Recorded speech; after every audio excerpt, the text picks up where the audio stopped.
بسم اللہ الرحمن الرحیم۔ خلاصہ خطبہ جمعہ سیدنا امیر المومنین حضرت مرزا مسرور احمد خلیفۃ المسیح الخامس ایدہ اللہ تعالی بنصر العزیز فرمودہ 2 جون 2023 بمطابق 2 احسان 1402 ہجری شمسی بمقام مسجد بیت الفتوح ماڈرن UK۔ امیر المومنین حضرت خلیفۃ المسیح الخامس ایدہ اللہ تعالی بنصر العزیز نے مورخہ 2 جون 2023 کو مسجد بیت الفتوح ماڈرن UK میں خطبہ جمعہ ارشاد فرمایا، جو مسلم ٹیلی ویژن احمدیہ کے توسط سے پوری دنیا میں نشر کیا گیا۔ جمعے کی اذان دینے کی سعادت مولانا فیروز عالم صاحب کے حصے میں آئی۔ تشہد تعوذ اور سورۃ الفاتحہ کی تلاوت کے بعد حضور انور ایدہ اللہ تعالی بنصر العزیز نے فرمایا، بدری صحابہ کی سیرت اور قربانیوں کے متعلق میں ایک سلسلہ خطبات میں بیان کرتا رہا ہوں۔ بہت سے لوگوں نے اس خواہش کا اظہار کیا اور مجھے لکھا کہ اگر حضرت صلی اللہ علیہ وسلم کی سیرت نہ بیان کی جائے تو تشنگی رہ جائے گی۔ اصل محور تو حضرت صلی اللہ علیہ وسلم کی ذات تھی جس کے گرد صحابہ گھومتے تھے۔ حضرت صلی اللہ علیہ وسلم کی سیرت کے مختلف پہلوؤں پر گزشتہ کچھ عرصے میں خطبات دیے بھی گئے ہیں، لیکن حضرت صلی اللہ علیہ وسلم کی سیرت ایسی ہے کہ جسے محدود نہیں کیا جا سکتا۔ ایک ایک وصف ایسا ہے کہ جس کا احاطہ کئی خطبات میں بھی نہیں ہو سکتا۔ یہ سیرت انشاءاللہ وقتاً فوقتاً بیان ہوتی بھی رہے گی۔ یہی ہماری زندگیوں کا محور ہے۔ اس کے بغیر ہمارا دین، ہمارا ایمان مکمل نہیں ہو سکتا۔ بہرحال اس وقت میں جنگ بدر کے حوالے سے آپ صلی اللہ علیہ وسلم کی سیرت اور تاریخ کے واقعات پیش کروں گا، اور یہ سلسلہ آئندہ چند خطبات میں بھی چلے گا۔ سب سے پہلے اس جنگ کا پس منظر بیان کرتا ہوں۔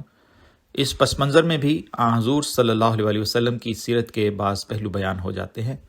جنگ بدر کے اسباب بیان کرتے ہوئے حضرت مرزا بشیر احمد صاحب رضی اللہ عنہ سیرت خاتم النبیین میں لکھتے ہیں کہ کفار مکہ نے اسلام اور مسلمانوں کے خلاف جو رویہ اور تدابیر اختیار کیں، وہ کسی بھی زمانے اور علاقے سے قطع نظر 2 قوموں میں جنگ چھڑ جانے کے لیے کافی وجوہات تھیں۔ طعن و تشنیع اور تحقیر آمیز رویے کے ساتھ مسلمانوں کو خدائے واحد کی عبادت اور توحید کے اعلان سے جبراً روکا، انہیں مارا پیٹا، ان کے اموال لوٹ لیے، ان میں سے بعض کو قتل کیا، ان کی عورتوں کی بے حرمتی کی۔ جب بعض مسلمان حبشہ ہجرت کر گئے تو نجاشی کے دربار تک ان مسلمانوں کو واپس لانے کے لیے پیچھا کیا۔ مسلمانوں کے سردار یعنی حضور صلی اللہ علیہ وسلم کو ہر طرح سے تکالیف دی گئیں۔ طائف میں پتھر بسائے گئے اور بالآخر مکے کی پارلیمان میں تمام سرداروں کے اتفاق سے یہ فیصلہ کیا گیا کہ محمد رسول اللہ صلی اللہ علیہ وسلم کو قتل کر دیا جائے۔ پھر اس خونی قرارداد کو عملی جامہ پہنانے کے لیے نوجوانان مکہ رات کے وقت حضرت صلی اللہ علیہ وسلم کے گھر پر حملہ آور ہوئے۔ تاہم خدا نے فضل کیا اور آپ محفوظ رہے اور جان بچا کر غار ثور میں پناہ لی۔ کیا یہ تمام منصوبے اور خونی قراردادیں کفار مکہ کی طرف سے اعلان جنگ نہ تھا؟ کیا قریش کے یہ مظالم مسلمانوں کی طرف سے دفاعی جنگ کی کافی بنیاد نہیں ہو سکتے؟ کیا دنیا میں کوئی باغیرت قوم ان حالات کے ہوتے ہوئے اس الٹیمیٹم کو قبول کر سکتی ہے جو کفار نے مسلمانوں کو دیا؟ یقیناً اگر مسلمانوں کی جگہ کوئی اور قوم ہوتی تو وہ اس سے بہت پہلے کفار کے خلاف جنگ میں اتر آتی، لیکن مسلمانوں کو ان کے آقا و مولا حضور صلی اللہ علیہ وسلم کی جانب سے جنگ کا حکم نہ تھا۔ جب مکے میں بعض صحابہ نے کفار کے مظالم پر رد عمل دینے کی اجازت چاہی تو آپ صلی اللہ علیہ وسلم نے منع کرتے ہوئے فرمایا کہ مجھے تو عفو کا حکم دیا گیا ہے۔ اس طرح ظلم سہتے سہتے جب ایک مدت گزر گئی اور مسلمانوں کو مکے سے بے دخل ہونا پڑا تو خدا نے مسلمانوں کو دفاعی جنگ کی اجازت مرحمت فرمائی۔ پس حضور صلی اللہ علیہ وسلم کی ہجرت قریش کے الٹیمیٹم کو قبول کیے جانے کی علامت ہے، اور اس میں خدا کی طرف سے اعلان جنگ کا ایک مخفی اشارہ تھا جسے کفار اور مسلمان دونوں سمجھتے تھے۔ افسوس کہ ظالم قریش نے اس مخفی اشارے کو نہ سمجھا، وگرنہ اگر اب بھی کفار بعد آ جاتے اور دین کے معاملے میں جبر سے کام لینا چھوڑ دیتے اور مسلمانوں کو امن کی زندگی بسر کرنے دیتے تو یقیناً انہیں اب بھی معاف کر دیا جاتا، مگر تقدیر کے نوشتے پورے ہونے تھے، اور حضور صلی اللہ علیہ وسلم کی ہجرت نے جلتی پر تیل کا کام دیا۔ حضور صلی اللہ علیہ وسلم کی ہجرت کے بعد کفار نے جو سب سے پہلا کام کیا وہ یہ تھا کہ وہ آپ کے تعاقب میں نکل کھڑے ہوئے اور غار ثور کے منہ تک جا پہنچے۔ اللہ تعالیٰ نے اس موقع پر آپ کی خاص نصرت فرمائی اور قریش کی آنکھوں پر پردہ ڈال دیا۔ قریش اس پر بھی باز نہ آئے اور آپ صلی اللہ علیہ وسلم کو پکڑ کر لانے والے کے لیے 100 اونٹوں کے انعام کا اعلان کر دیا۔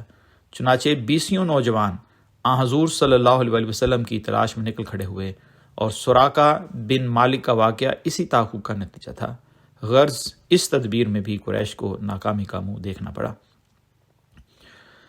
اسی طرح جب حضرت صلی اللہ علیہ وسلم مدینہ ہجرت کر گئے تو قریش مکہ نے مدینہ کے رئیس عبداللہ بن ابی بن سلول اور اس کے ساتھیوں کو ایک دھمکی آمیز خط لکھا کہ تم نے ہمارے ساتھی کو پناہ دی ہے، ہم خدا کی قسم کھا کر کہتے ہیں کہ یا تو تم اس سے جنگ کرو یا اسے جلا وطن کر دو، ورنہ ہم سب متحد ہو کر تم پر حملہ آور ہوں گے اور تمہارے جنگجوؤں کو قتل کر دیں گے اور تمہاری عورتوں کو اپنے ماتحت کر لیں گے۔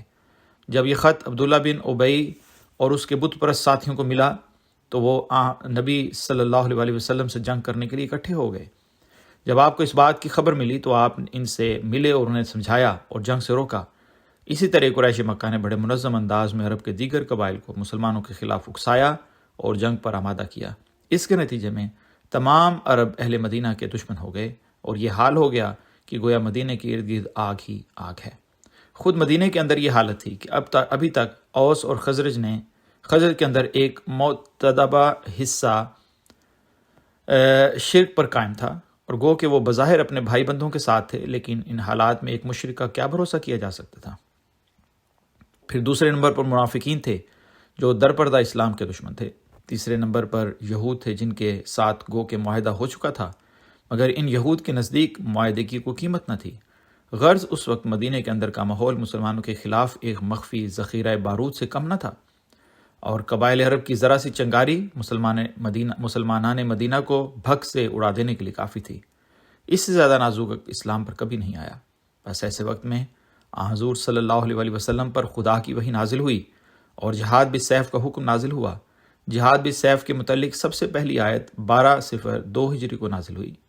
اس وقت حضور صلی اللہ علیہ وسلم کو مدینہ تشریف لائے تقریباً 1 سال کا عرصہ گزرا تھا۔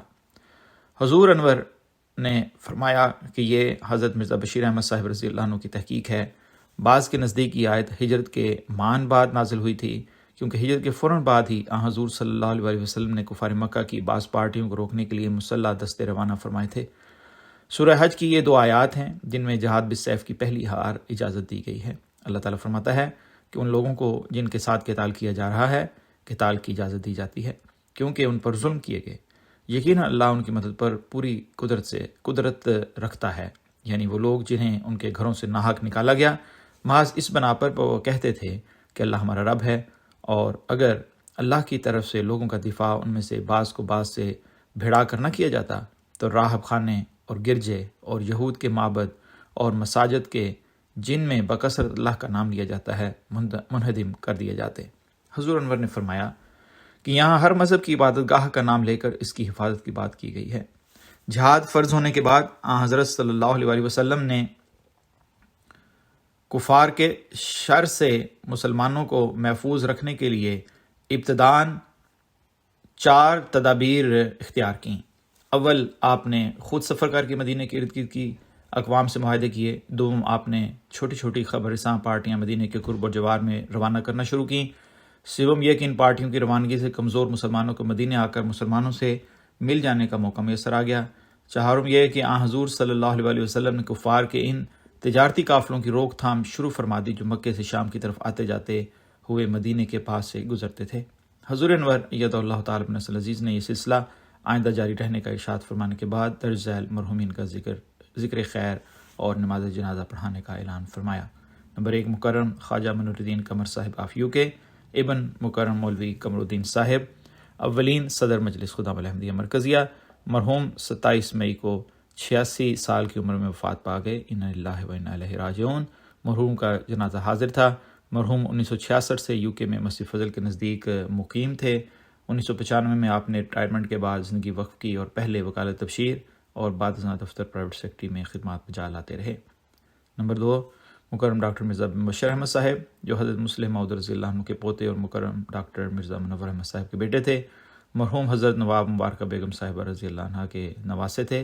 گزشتہ دنوں 79 سال کی عمر میں آپ کی وفات ہوئی۔ انا للہ و انا الیہ راجعون۔ مرحوم نے king Edward medical college Lahore سے MBBS کیا تھا UK میں Royal college of surgeons Edinburgh سے پوسٹ گریجویشن FRCS کیا۔ آپ وقف زندگی تھے اور فضل عمر ہسپتال ربا میں تقریباً 50 برس خدمت کی توفیق ملی۔ 1983 سے تا وفات وقف جدید بورڈ کے ممبر رہے۔ مرحوم غریب پرور، خلافت سے گہرا تعلق رکھنے والے، صلہ رحمی کے وصف سے متصف، بلا تفریق سب کا بے لوث علاج کرنے والے، نظام جماعت کے اطاعت گزار، نیک طبیعت کے مالک تھے۔ آپ کی وفات پر آنے والوں میں اکثریت غریب طبقے کے لوگوں کی تھی، جو یہ کہتے ہوئے آئے کہ ہمارے سر سے باپ کا سایہ اٹھ گیا۔ ہسپتال کے عملے نے لکھا کہ ہمارا ہسپتال یتیم ہو گیا۔ نمبر 3، مکرمہ سید احمد الباسط صاحب اہلیہ سید محمود احمد صاحب آف اسلام آباد پاکستان۔ گزشتہ دنوں ان کی وفات ہوئی۔ انا للہ و انا الیہ راجعون۔ مرحومہ دیندار، صدقہ و خیرات میں پیش پردے کی پابندی کرنے والی، صوم و صلات کی پابند تھیں۔ نمبر 4، مکرم شریف احمد بندیشہ صاحب آف ادوالی ضلع فیصل آباد۔ مرحوم کی گزشتہ دنوں وفات ہوئی ہے۔ انا للہ و انا الیہ راجعون۔ ان کے بیٹے مکرم رحمۃ اللہ بندیشہ صاحب مبلغ سلسلہ ہیں اور جامعہ احمدیہ جرمنی میں خدمت کی توفیق پا رہے ہیں۔ حضور انور نے تمام مرحومین کی مغفرت اور بلندی درجات کے لیے دعا کی۔ الفضل انٹرنیشنل، مورخہ 5 جون 2023، صفحہ نمبر 1 اور 2، آواز رضوان احمد افسر۔